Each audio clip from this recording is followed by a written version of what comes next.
Hello friend, आप देख रहे हैं लक्ष्य विद्यापीठ यूट्यूब चैनल।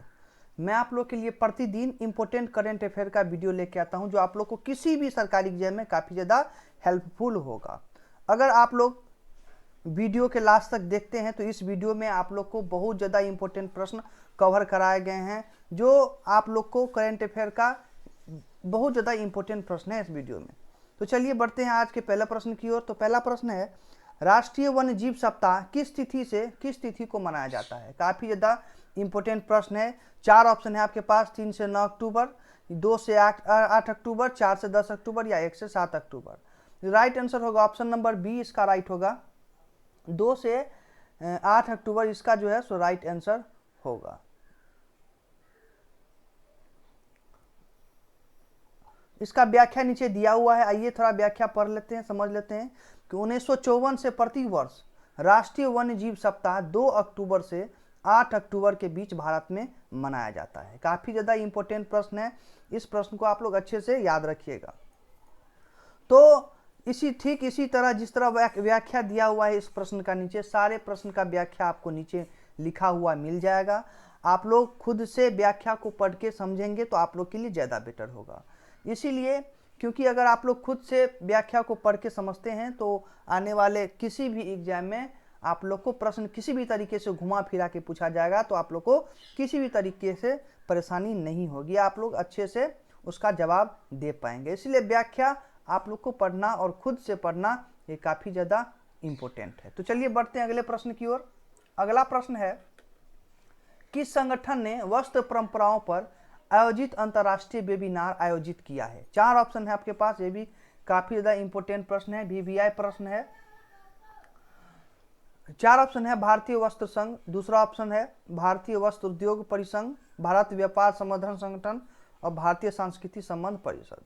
राइट आंसर होगा ऑप्शन नंबर डी, इसका राइट होगा भारतीय संस्कृति संबंध परिषद, इसका राइट आंसर होगा। देखिए नीचे इसका व्याख्या दिया हुआ है, आप लोग खुद से व्याख्या को बढ़िया से पढ़ के समझिए, आप लोग को अच्छे से समझ में आएगा। तो चलिए बढ़ते हैं अगले प्रश्न की ओर। अगला प्रश्न है, हाल ही में डॉट ने भारतीय डेवलपर्स की मदद के लिए अपना Android mini app store launch कर दिया है। काफ़ी ज़्यादा इंपॉर्टेंट प्रश्न है, ये भी आप लोग के लिए बहुत ज़्यादा इंपॉर्टेंट है। ये 4 ऑप्शन है आपके पास, पेटीएम, गूगल, फेसबुक और एक है अमेजन। ये 4 ऑप्शन है आपके पास। देखिए पेटीएम, गूगल, फेसबुक और अमेजन। राइट आंसर होगा ऑप्शन नंबर ए, इसका राइट होगा पेटीएम।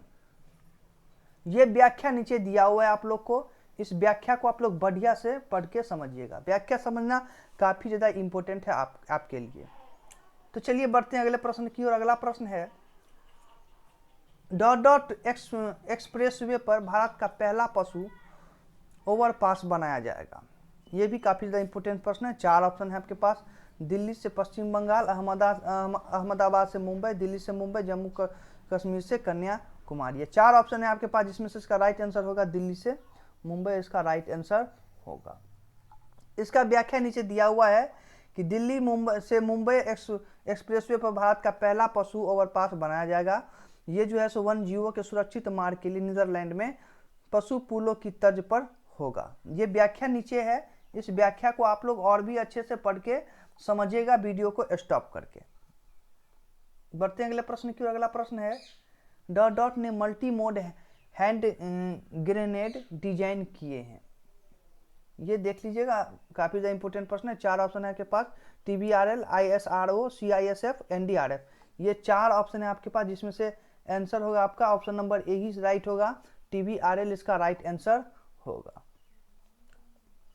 इसका व्याख्या नीचे दिया हुआ है, आप व्याख्या को अच्छे से समझते हैं तो आपको कोई भी कंफ्यूजन नहीं होगा, आप लोग को सारा समझ में आ जाएगा। इसलिए व्याख्या अच्छे से पढ़ के समझिए। तो बढ़ते हैं अगले प्रश्न की ओर। सॉरी, यहाँ पे थोड़ा सा कुछ मिस्टेक है।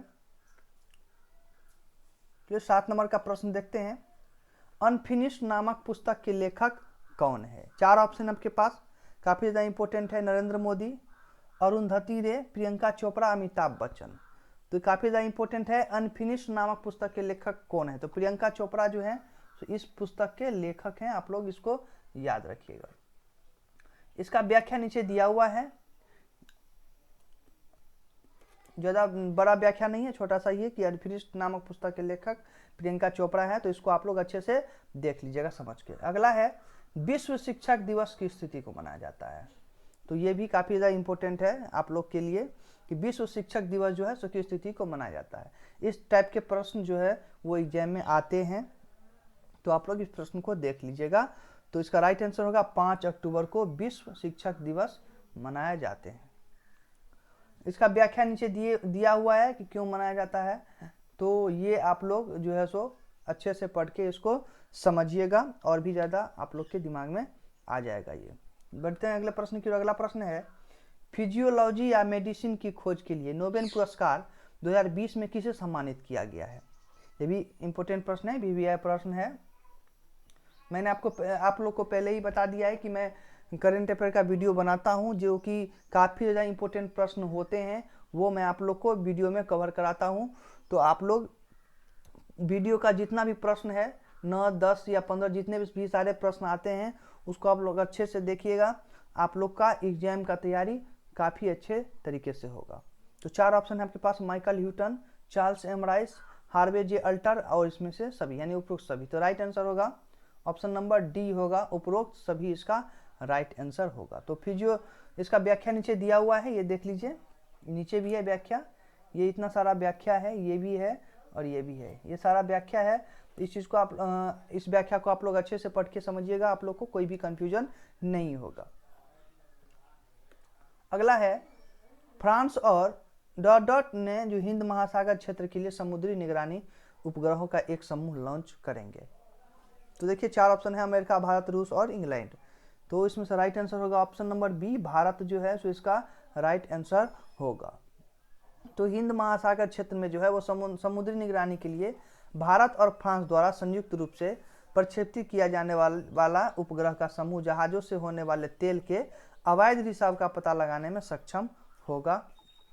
तो काफ़ी ज़्यादा इम्पोर्टेंट प्रश्न है ये भी आप लोग को एग्जाम में आ सकते हैं। ये प्रश्न इस टाइप से नहीं है, लेकिन इस मतलब कुछ अलग तरीके से पूछे जाएंगे, तो आप लोग व्याख्या अगर अच्छे से पढ़ के समझते हैं तो आप लोग को दिक्कत नहीं होगी। किसी भी तरीके से घुमा फिरा के प्रश्न पूछा जाएगा तो आप लोग उसका जवाब आसानी से दे पाएंगे। व्याख्या देने का यही मकसद होता है कि आप लोग व्याख्या को खुद से पढ़ें ताकि आप लोग को ज़्यादा से ज़्यादा समझ में आएगा। तो ये 10 प्रश्न था आज के करंट अफेयर में, तो आप लोग अच्छे से उसको देख लीजिएगा, समझ लीजिएगा, अच्छे से तैयारी होगा आप लोग के एग्जाम का।